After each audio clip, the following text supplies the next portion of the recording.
Bismillahirrahmanirrahim. Assalamualaikum warahmatullahi wabarakatuh. Saya Ahmad Kian Samila. Di sini saya akan mempresentasikan materi yang saya bawa tentang potensi wakaf sebagai instrumen pendorong pertumbuhan ekonomi negara. Yang pertama, pengertian wakaf. Wakaf adalah perbuatan hukum wakif untuk memisahkan atau menyerahkan sebagian harta benda miliknya untuk dimanfaatkan selamanya atau untuk jangka waktu tertentu sesuai dengan kepentingannya guna keperluan ibadah atau kesejahteraan umum sesuai syariah. Para ahli bahasa menggunakan 3 kata untuk mengungkapkan tentang wakaf, yaitu al-waqf, wakaf, al-habs, menahan, dan at-tasbil, berderma untuk sabilillah. Menurut ahli fikih, bahwa wakaf berasal dari kata wakaf atau waqf yang artinya menahan atau berhenti atau diam di tempat atau tetap berdiri. Maka wakaf secara umum dapat diartikan suatu perbuatan hukum dari seseorang yang sengaja memisahkan atau mengeluarkan harta bendanya yang mana manfaatnya untuk keperluan di jalan Allah, dan dapat ditarik pengertian dari beberapa definisi di atas bahwa harta benda milik seseorang atau kelompok, harta benda tersebut tidak habis apabila dipakai.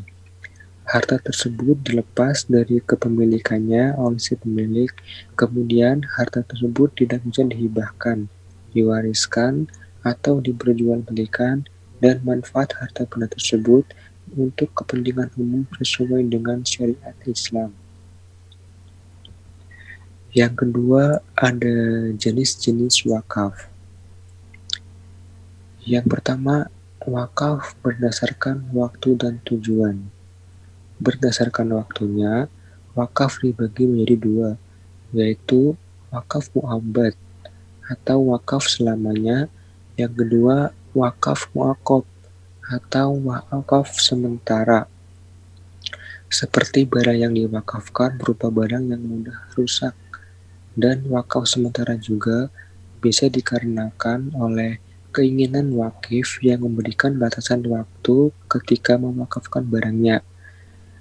Berdasarkan tujuannya, wakaf terbagi menjadi 3 macam, yaitu pertama, wakaf ahli yang mana ditujukan kepada orang-orang tertentu, seorang atau lebih, keluarga wakif atau bukan. Kedua, ada wakaf khairi yang bertujuan untuk kepentingan agama atau kemasyarakatan yang diserahkan untuk keperluan umum. Ketiga, ada wakaf gabungan antara keduanya, mustarak. Kemudian wakaf berdasarkan penggunaannya. Wakaf terbagi menjadi 2 macam, yaitu pertama, wakaf langsung, yang mana wakaf pokok barangnya digunakan untuk mencapai tujuannya, seperti rumah sakit, masjid, sekolah, dan lainnya. Kedua, ada wakaf produktif, yaitu yang pokok barangnya digunakan untuk kegiatan produksi dan hasilnya diperuntukkan untuk tujuan wakaf. Wakaf berdasarkan bentuk manajemen. Wakaf ini dibagi menjadi 4. Pertama, wakaf dikelola oleh wakil sendiri atau salah satu keturunannya. Kedua, wakaf dikelola oleh orang lain yang ditunjuk oleh wakif mewakili suatu jabatan atau lembaga tertentu, seperti imam masjid, di mana hasil wakafnya untuk kepentingan masjid tersebut. Ketiga, wakaf yang dokumennya telah hilang, sehingga hakim menunjuk seseorang untuk mengatur wakaf tersebut. Keempat, wakaf yang dikelola oleh pemerintah. Kemudian, wakaf berdasarkan jenis harta. Wakaf berdasarkan jenis harta dibagi menjadi 2, yaitu yang pertama, wakaf berdasarkan jenis harta bergerak dan wakaf berdasarkan jenis harta tidak bergerak.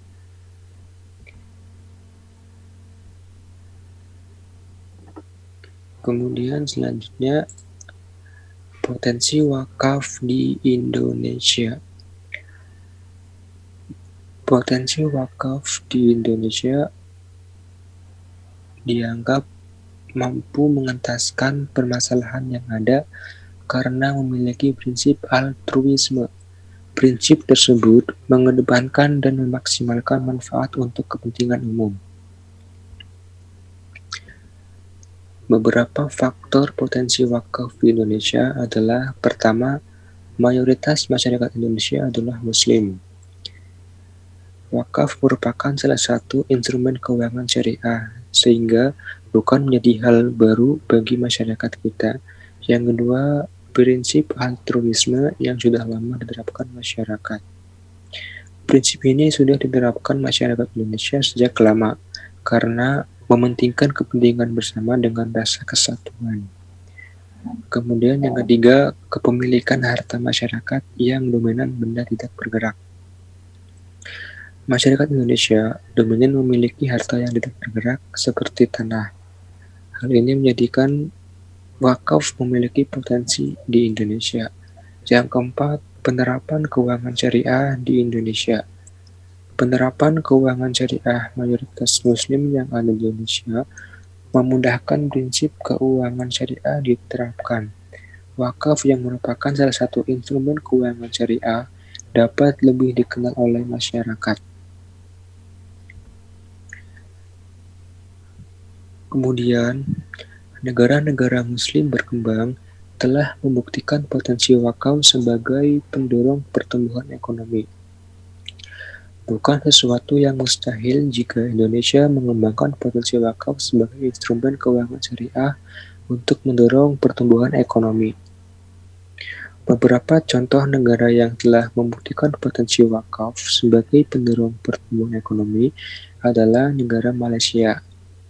Wakaf berkembang di Malaysia sejak tahun 2008, yaitu sebuah bangunan komersial dengan tinggi 34 meter yang dibangun di atas tanah seluas 52.838 meter persegi. Yang kedua, wakaf di negara Mesir yang dikelola oleh Badan Wakaf Mesir yang berada di bawah Wizarah Al-Awqaf atau Kementerian Wakaf. Salah satu keberhasilannya adalah mampu mencapai kontribusi harta wakaf dalam meningkatkan ekonomi masyarakat. Realita dan tantangan wakaf di Indonesia. Indonesia memiliki potensi menumbuhkan ekonomi melalui wakaf. Hal tersebut dapat terjadi karena mayoritas penduduknya adalah Muslim. Namun, realitanya, pelaksanaan yang ada belum sesuai dengan yang diharapkan. Masih terdapat berbagai kekurangan dalam pengelolaan wakaf dan juga tantangan penerapan wakaf di Indonesia. Beberapa tantangan wakaf di Indonesia adalah yang pertama, minimnya jumlah nazir yang profesional. Pengelolaan wakaf harus dilakukan dengan baik dan sesuai dengan tujuan utama wakaf agar manfaatnya dapat dirasakan oleh semua pihak. Kemudian belum terciptanya sistem pengelolaan wakaf yang menjanjikan. Pengelolaan wakaf harus dilakukan dengan sebaik mungkin agar manfaat yang dapat dicapai mampu dirasakan atau dapat dirasakan oleh masyarakat umum. Kemudian kurangnya sosialisasi tentang wakaf kepada masyarakat.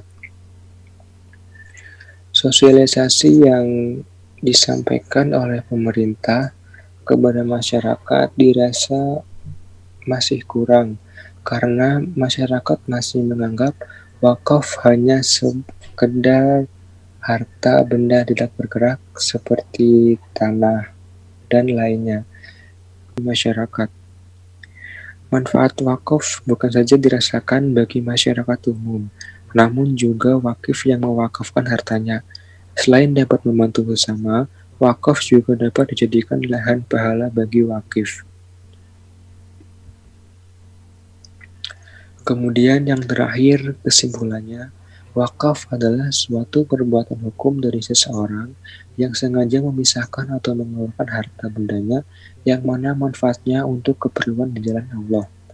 Wakaf memiliki beberapa jenis meliputi benda yang bergerak dan benda yang tidak bergerak.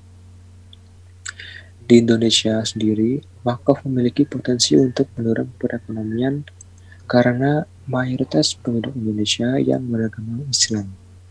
Wakaf dianggap mampu menstabilkan ekonomi karena menganut prinsip altruisme.